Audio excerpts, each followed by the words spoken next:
बिस्मिल्लाहिर्रहमानिर्रहीम। अस्सलाम वालेकुम स्टूडेंट्स। हमने पिछले लेक्चर में हमने 2 न्यूमेरिकल्स पढ़े थे। आज हम थर्ड न्यूमेरिकल को सॉल्व करेंगे। That is suppose you wanted to dissolve 40 gram of NaOH in enough H2O यानी water to make 6 dm³ of solution. ठीक है, आपने कितना है, आप चाह रहे हो कि आपने 40 ग्राम NaOH को हल करना है इतने पानी में कि आपके पास जो सोल्यूशन बन जाए उसका वॉल्यूम हो 6 dm³।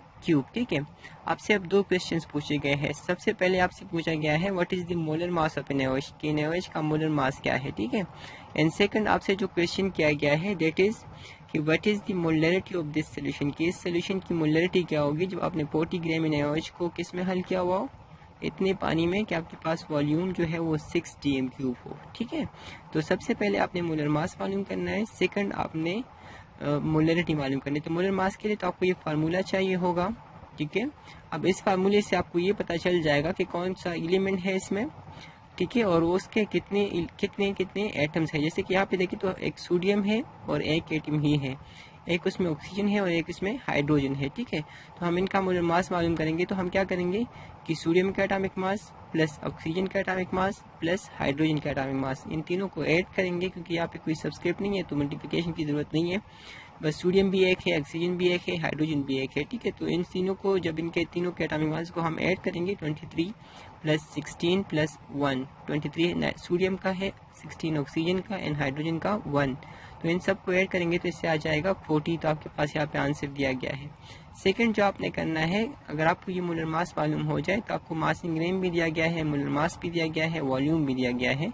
तो मोलरिटी के लिए एक इक्वेशन आपने पढ़ा है कि molarity is equal to mass in gram divided by molar mass multiply by volume of solution. तो आपको मास इन ग्राम भी पता है, मोलर मास भी पता है, वॉल्यूम ऑफ सोल्यूशन भी पता है, तो आप इससे मोलरिटी मालूम कर सकते हो। ठीक है, अच्छा अब सॉल्व करते हैं हम। तो हमारे पास सबसे पहले द फर्स्ट स्टेप, मैंने आपको कहा था कि हम किसी भी न्यूमेरिकल को हल करने के लिए जो सबसे पहले स्टेप हम करते हैं, हम उसके स्टेटमेंट में देखते हैं कि हमारे पास कौन कौन से डेटा जो हमें स्टेटमेंट में दिया गया है जो हमें नॉर्मली पता है। ठीक है, या कुछ तो हमें मतलब कि हमारे स्टेटमेंट में दिया गया होता है, कुछ मतलब कि रूटीन टाइप मतलब कुछ ऑपरेशंस होते हैं, जैसे कि मोलर मास मालूम करना, मॉलिक्यूलर मास मालूम करना, तो ये हम फार्मूला से कर लेते हैं। ठीक है, तो सबसे पहले हम नाउन डेटा में देखते हैं कि हमारे पास क्या गिवन है और क्या हमें खुद पता है, तो उन सबको हम नाउन डेटा में कलेक्टिवली लिख रहे होते हैं। अब यहाँ पे देखें तो आपको सबसे पहले आपको जो दिया गया है that is mass in grams of NaOH। आपको दिया है कि NaOH का मास इन ग्राम कितना है एंड दैट इज 40 ग्राम। ठीक है, उसके बाद देखें तो आपको वॉल्यूम ऑफ सोल्यूशन दिया गया है, the volume of solution is 6 dm³ या क्यूबिक डेसीमीटर। ठीक है, जैसे हमने अभी स्टेटमेंट में पढ़ा कि हमसे जो पूछा गया है वो 2 क्वेश्चन है। एक क्वेश्चन कि what is the molar mass of NaOH, कि NaOH का मोलर मास क्या है, and second one is the molarity of solution, की मोलरिटी ऑफ सोल्यूशन क्या है। सो द फर्स्ट वन आपके पास जो है कि जिसमें आपसे पूछा जा रहा है कि मोलर मास क्या है, तो हम इस तरह से मालूम करेंगे कि molar mass of NaOH is equal to atomic mass of sodium plus atomic mass of oxygen plus atomic mass of hydrogen. चूंकि अगर हम NaOH के फार्मूला को देखें तो यहाँ पे कोई सब्सक्रिप्ट वगैरह नहीं है, तो इस वजह से हमने डायरेक्टली एटॉमिक मासेस ही लिए। अगर हमारे पास यहाँ पे इसके साथ कोई वैल्यू दी गई हो, जैसे सोडियम के साथ 1 या 2 दिया गया हो, 3 दिया गया हो, तो वो फिर आपने यहाँ पे सोडियम के एटॉमिक मास के साथ मल्टीप्लाई करना है। अगर ऑक्सीजन के साथ नीचे कुछ दिया गया हो तो आपने वो ऑक्सीजन के एटॉमिक मास के साथ मल्टीप्लाई करना है। अगर हाइड्रोजन के साथ कुछ दिया गया हो तो आपने फिर वो हाइड्रोजन के एटॉमिक मास के साथ मल्टीप्लाई करना है। चूंकि यहाँ पे कुछ नहीं है ऐसा, तो हमने डायरेक्टली उनके एटॉमिक मासेस को ऐड करेंगे। ठीक है, अब देखिए तो सोडियम का एटॉमिक मास आपको पीआई टेबल से भी पता चल जाएगा, एंड इतने टाइम आप इसको रिपीट करते हो तो आपको खुद बहुत याद भी हो जाता है। ठीक है, जैसे कि सोडियम का एटॉमिक मास आपके पास 23 है, जबकि ऑक्सीजन का आपके पास 16 है और हाइड्रोजन का आपके पास है 1। अब इन सबको ऐड कर लें, 16 प्लस 1 17 आ जाएगा, 17 प्लस 23 आपके पास आ जाएगा 40। ठीक है, फिर मोलर मास का यूनिट आपके पास होता है ग्राम पर मोल, तो ये हमारे पास मोलर मास आ गया। आ गया है। तो द फर्स्ट आंसर आपके पास क्या आया कि molar mass of NaOH is 40 gram per मोल। अब सेकंड क्वेश्चन जो आपसे पूछा गया था दैट वाज मोलैरिटी, ठीक है, क्या आपने सोल्यूशन की मोलैरिटी बतानी है। जब आपके पास 40 ग्राम ऑफ NaOH को हम 6 DM³ सोल्यूशन में हम उसका बनाए तो उसकी मोलैरिटी कितनी होगी, ठीक है। तो हम सबसे पहले मोलैरिटी का इक्वेशन हमें पता है कि molarity is equal to mass in gram of NaOH, यानी सोल्यूट जो आपके पास है, divided by molar mass of NaOH, कि NaOH का मोलर मास क्या है, एंड वॉल्यूम ऑफ सोल्यूशन। इन तीन चीज़ें हमें पहले अब पता है, क्योंकि हमें ये दो जो है ये मास इन ग्राम और वॉल्यूम ये हमें गिवन है, एंड मोलर मास हमने मालूम कर लिया है। तो इन सब को मालूम करेंगे, अब पता है आपको मालूम है, तो इसके बाद आपने फिर इनको पुट करना है इनटू दिस इक्वेशन। अब मास इन ग्राम आपको जो दिया गया है that was 40 gram, molar mass जो आपके पास है दैट इज 40 ग्राम पर मोल, की वॉल्यूम आपके पास है 6 DM³, ठीक है।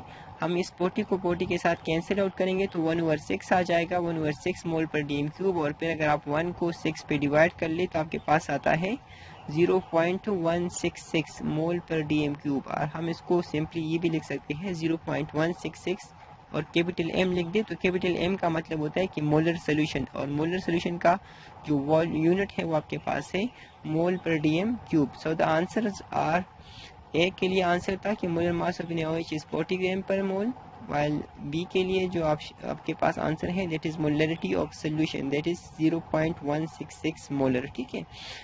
क्लियर? अब दोबारा से समझा रहा हूँ, आप समझ लीजिए, ठीक है।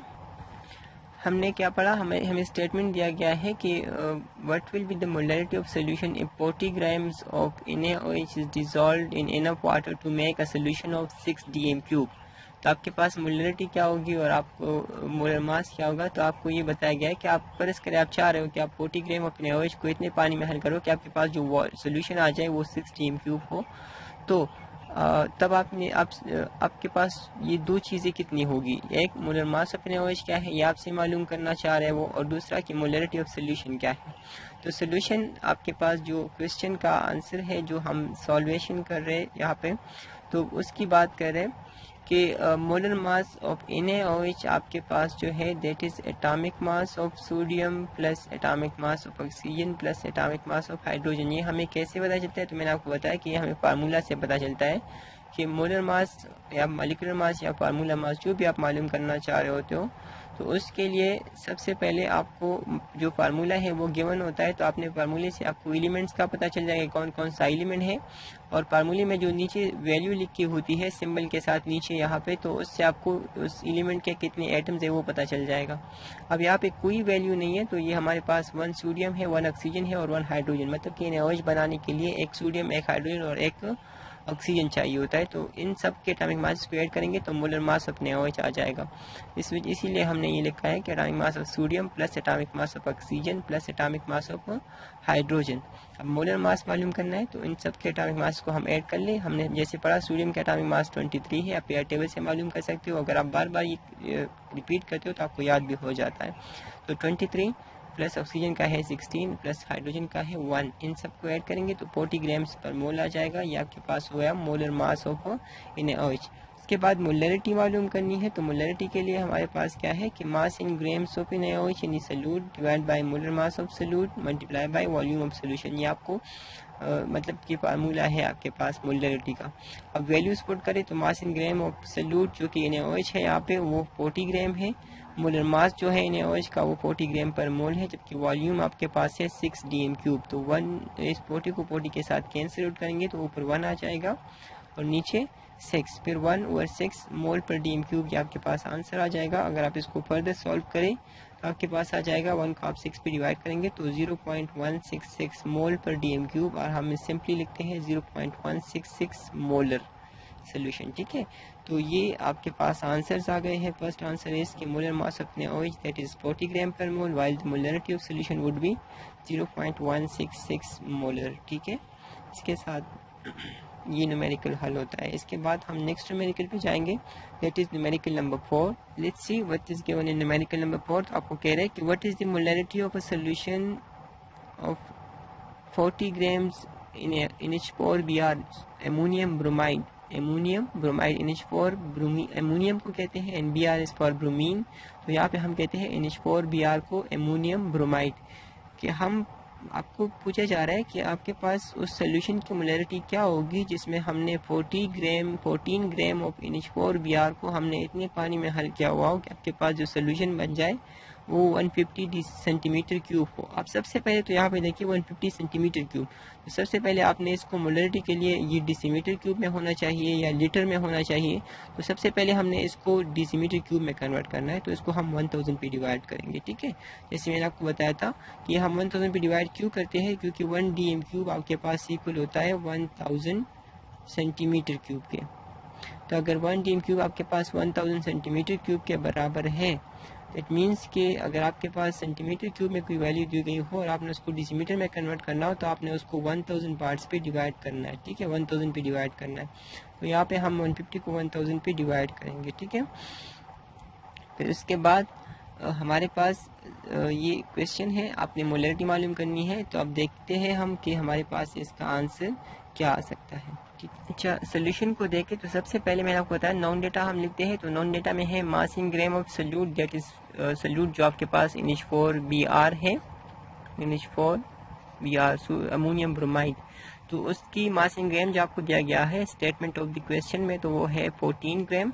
वॉल्यूम ऑफ सोल्यूशन जो आपको दिया गया है दैट इज 150 सेंटीमीटर क्यूब। तो हमने सबसे पहले volume of solution in DM cube मालूम करना है। तो हमने उसको 150 डिवाइड बाय 1000 करेंगे तो इससे आ जाएगा 0.15 DM क्यूब।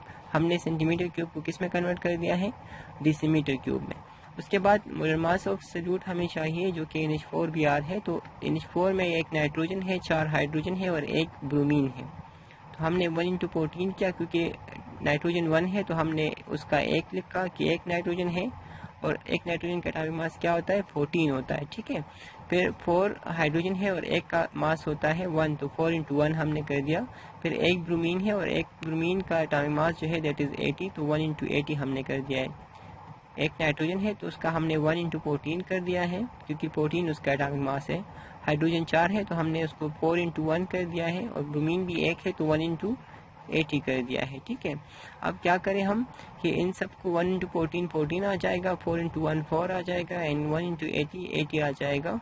इन सबको ऐड करेंगे तो 14 + 4 18 आ जाएगा और 18 + 80 98 ग्राम पर मोल। ये आपके पास उसका मोलर मास आ गया है अमोनियम ब्रोमाइड का। इसके बाद आपसे रिक्वायर्ड क्या है, तो रिक्वायर्ड इज मोलैरिटी की मोलैरिटी क्या है। तो according to equation mass in gram of solute, molarity is equal to mass in gram of solute divided by molar mass of solute multiply by decimetre cube of a solution. ठीक है, तो values put करें। मास in ग्राम आपके पास 14 था, molar mass जो आपने calculate कराया that was 98 gram per मोल, वो हमने लिख दिया। एंड जो वॉल्यूम आपने डेसीमीटर क्यूब में कैलकुलेट करवाया 150 सेंटीमीटर क्यूब को डेसीमीटर में कन्वर्ट करके, तो वो था 0.15 डेसीमीटर क्यूब। इन दोनों को मल्टीप्लाई करते हैं तो इससे आता है 14.7। फिर हम ये 14 को लेके 14.7 पे डिवाइड करते हैं तो आपके पास जो आंसर आता है दैट इज 0.9523। ठीक है, ये मोल पर DM क्यूब, क्योंकि मोलैरिटी है तो उसके लिए यूनिट होता है मोल पर DM क्यूब। ठीक है, तो ये आपके पास उसकी मोलैरिटी आ गई है। तो आपने आंसर लिखना है the molarity of solution will be 0.9523 मोल पर DM क्यूब। ठीक है, दोबारा से मैं समझा रहा हूँ, आप समझ लीजिए। सबसे पहले नॉन डेटा में हमने क्या लिखा कि मास इन ग्राम ऑफ सोल्यूट जो कि NH4Br है वो है 14 ग्राम।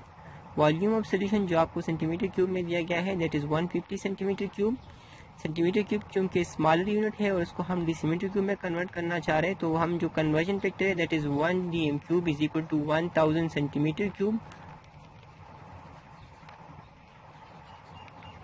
तो यहाँ पे जो वैल्यू होती है उस पर आपने उसको मल्टीप्लाई या डिवाइड करना है। अब मल्टीप्लाई कब करना है, डिवाइड कब करना है, तो मैंने आपको बताया था कि जब हम स्मॉल यूनिट को लार्ज में कन्वर्ट करेंगे तो आपने फिर डिवाइड करना है, और जब लार्ज को स्मॉल में कन्वर्ट करेंगे तो आपने फिर मल्टीप्लाई करना है। ठीक है, किसके साथ मल्टीप्लाई करें, जो वैल्यू यहाँ पे दी गई हो, जो कन्वर्जन फैक्टर में आपको वैल्यू दी गई हो उस पे। अगर यहाँ पे 100 होता है तो फिर हम 100 पे डिवाइड करते या 100 पे मल्टीप्लाई करते, ठीक है।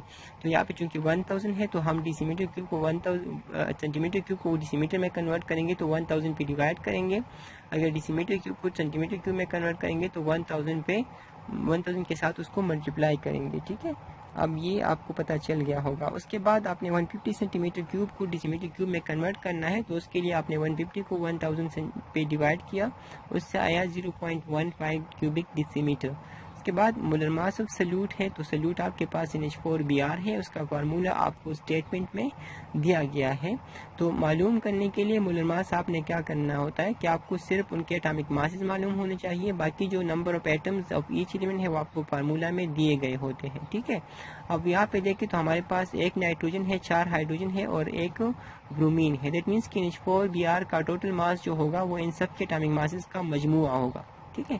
तो सबसे पहले हम क्या करते हैं कि हमारे पास एक नाइट्रोजन है तो 1 हमने लिखा, और नाइट्रोजन का एटॉमिक मास होता है 14, तो हमने लिखा 1 × 14।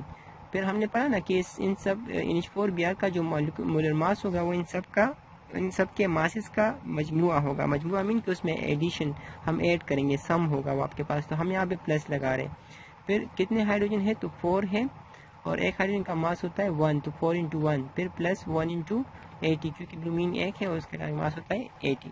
फिर हमने सबको ऐड किया तो उससे 98 ग्राम पर मोल आया। अब मोलरिटी मालूम करनी है, तो according to equation molarity is equal to mass in gram of solute divide by molar mass of solute multiply by decimetre cube of solution. ये आपको फार्मूला गिवन है, ये आपने लर्न करना है, याद करना है, ठीक है। क्योंकि ये आपको बार बार नहीं, मतलब आप कोई इसको नकल करके नहीं कर सकते, तो आपने ये याद करना है, ठीक है। तो मास इन ग्राम ऑफ सल्यूट आपके पास 14 ग्राम है, मोलर मास 98 ग्राम पर मोल आपने कैलकुलेट कराया, जो वॉल्यूम डेसीमीटर में आपने कैलकुलेट करवाया दैट वाज 0.15 डेसीमीटर क्यूब। इन दोनों को मल्टीप्लाई कर ले तो आपके पास 14.7 आ जाएगा। फिर 14 को 14.7 पे डिवाइड करेंगे तो आपके पास आ जाएगा 0.9523 मोल पर DM cube. So answer would be the molarity of solution will be 0.9523 मोल पर dm क्यूब, ठीक है। इसके साथ आज का लेक्चर ख़त्म होता है। अल्लाह हाफिज़।